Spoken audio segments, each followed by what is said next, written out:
Hey everyone and welcome back to Academics 100। क्या आप लोगों को कभी ऐसा लगा है कि आपके लाइफ में ऐसा कोई दिन था जो आपका बहुत ही बैड डे जैसा कंसिडर हुआ हो और उस दिन को अब अपनी लाइफ से हमेशा के लिए हटाना चाहते हो? पर क्या आपको पता है कि अगर कभी आपका कोई बैड डे हुआ ना तो उस दिन में ऐसा कोई पल ज़रूर आएगा कि उस पल को लेके अगर आपने उसको यूटिलाइज़ किया, आपने उसको मोमेंट को एंजॉय किया, तो आपका जो बैड डे है ना वो एक बहुत ही अच्छे दिन में, एक गुड डे में कन्वर्ट हो जाएगा। और जिस बैड डे को आप अपनी लाइफ से इरेज करना चाहते थे, वही बैड डे एक गुड डे में कन्वर्ट होने के साथ साथ आपके लाइफ का एक ऐसा मेमोरेबल डे हो जाएगा कि आप अपनी लाइफ से उस डे को कभी हटाना ही नहीं चाहोगे, उसको हमेशा याद ही रखना चाहोगे। तो आज का जो पोम है डस्ट ऑफ स्नो, ये वैसा ही एक पोएम है जो कि पोएट का जो बैड मूड था उसको अचानक से एक गुड मूड में कन्वर्ट कर देता है, और बहुत ही एक छोटे से रीज़न के कारण। और वो रीज़न था स्नो का डस्ट ऑफ स्नो। एक डस्ट ऑफ स्नो के कारण जो पोएट का बैड डे जा रहा था, बुरा दिन चल रहा था, वो बुरा डे एक अच्छे डे में कन्वर्ट हो जाता है। इस पोम को एक्सप्लेन करने से पहले मैं इस पोएट के बारे में एक छोटा सा इंट्रोडक्शन देना चाहूँगी।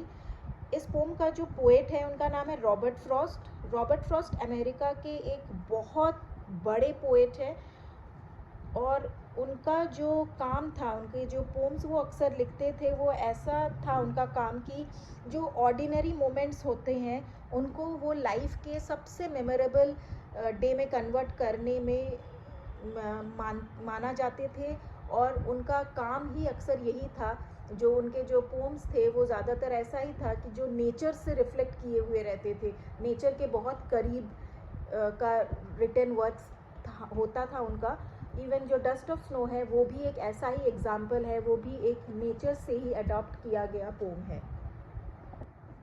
रॉबर्ट फ्रॉस्ट का बर्थ हुआ था मार्च 26, 1874 में।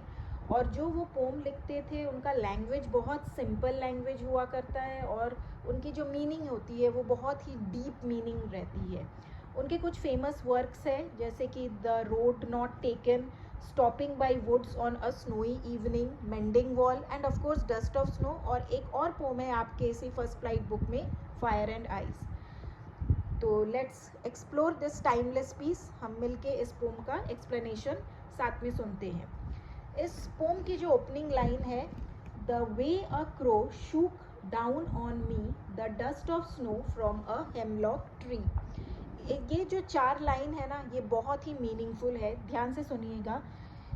पोम जो है वो ओपन हो रहा है एक बहुत ही सिंपल सा ऑर्डिनरी सा एक विंटर सीन है, जहाँ पे एक क्रो आके एक हेमलॉक ट्री के ब्रांच के ऊपर बैठता है, और उस क्रो के बैठते साथ ही जो नीचे बैठा पोएट था उनके कंधे के ऊपर, शोल्डर के ऊपर डस्ट ऑफ स्नो गिरता है। डस्ट ऑफ स्नो कहाँ से गिरता है? ब्रांच में जो लास्ट नाइट स्नोफॉल हो रखा था।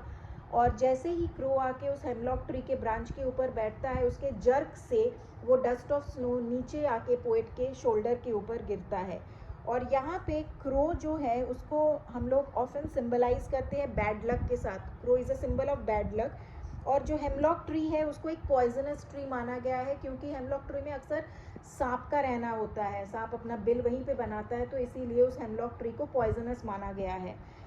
पर जैसे ही वो डस्ट ऑफ स्नो पोएट के कंधे के ऊपर आके गिरता है, पोएट का जो मूड था, बैड मूड था, वो अचानक से कन्वर्ट हो जाता है, उनका मूड अचानक से अच्छा होने लग जाता है। तो एक छोटे से कारण के लिए, एक छोटे से रीज़न, वो रीज़न था डस्ट ऑफ स्नो, बस डस्ट का गिरना और उनका मूड का कन्वर्ट होना। तो ये हमारे लाइफ से भी रिलेट करता है।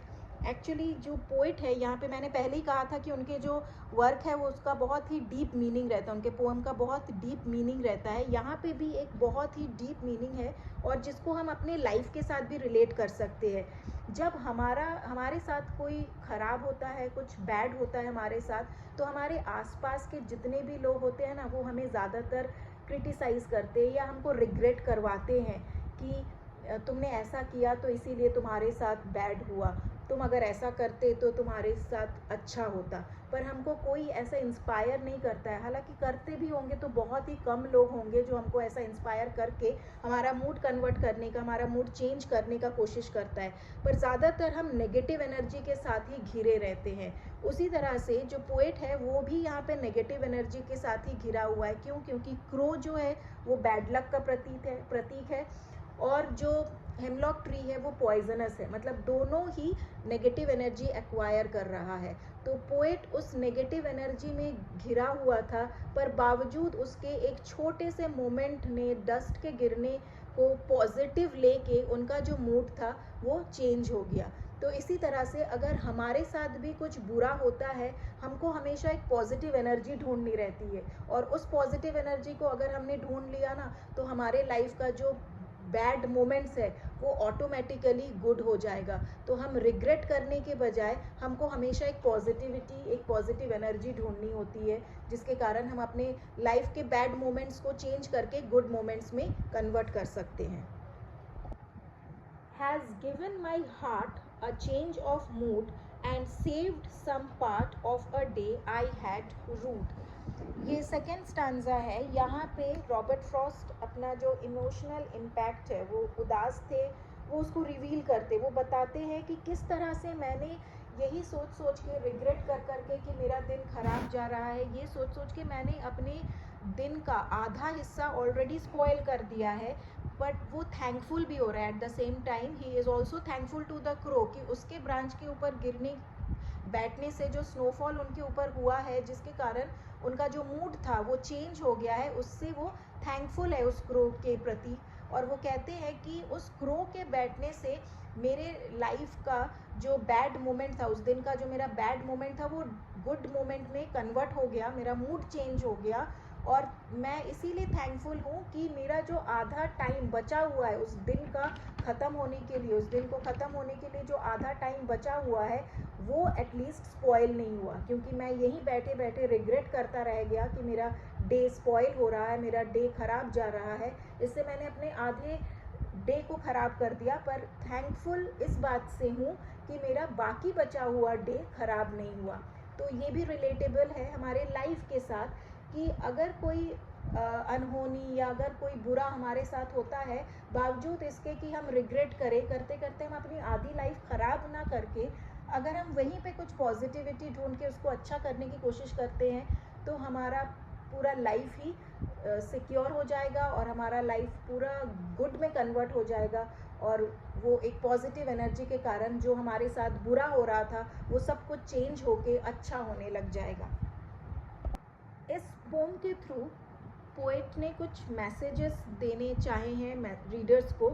उन्होंने कहा कि जो स्मॉल मोमेंट्स होते हैं वो बिग चेंजेस ला सकते हैं हमारे लाइफ में, पर उसके लिए हमको उस स्मॉल मोमेंट को पहचानना बहुत ज़रूरी होता है। अगर हमने उसको पहचान लिया तो डेफिनेटली हमारे लाइफ का एक बहुत बड़ा चेंज हम अपने आप को दे सकते हैं। और ये जो हमारे साथ जो बुरा होता है, जो ख़राब होता है हमारे साथ, उसको हील करने का ताकत बहुत बड़ा एक पावरफुल स्ट्रॉन्ग एक होल्ड करता है नेचर, क्योंकि नेचर हमें बहुत कुछ सिखा जाती है। तो अगर हम नेचर के क्लोज़ रहें, तो पोएट को यही मैसेज देना है रीडर्स को कि बी क्लोज टू नेचर। अगर हम सबको नेचर के क्लोज़ है ना, तो हमारे लाइफ में कभी भी गलत लोगों की एंट्री नहीं हो सकती, कभी भी नेगेटिव एनर्जी का एंट्री हम अपने लाइफ में नहीं दे सकते। हम हमेशा पॉजिटिव लोगों के साथ घिरे रहेंगे, हमेशा अपनी लाइफ में एक पॉजिटिविटी रहेगी, पॉजिटिव एनर्जी रहेगी। So it is very important कि हम अपने लाइफ की पॉजिटिव एनर्जी को समझें, पहचानें उनको जो हमारे लिए अच्छे हैं, जो हमारे लिए अच्छा सोचते हैं। अगर हमने उनको पहचान लिया और अगर हमने उनको अपने लाइफ में स्पेस दे दिया, तो फिर हमारी लाइफ पूरी तरह से सेटल्ड है।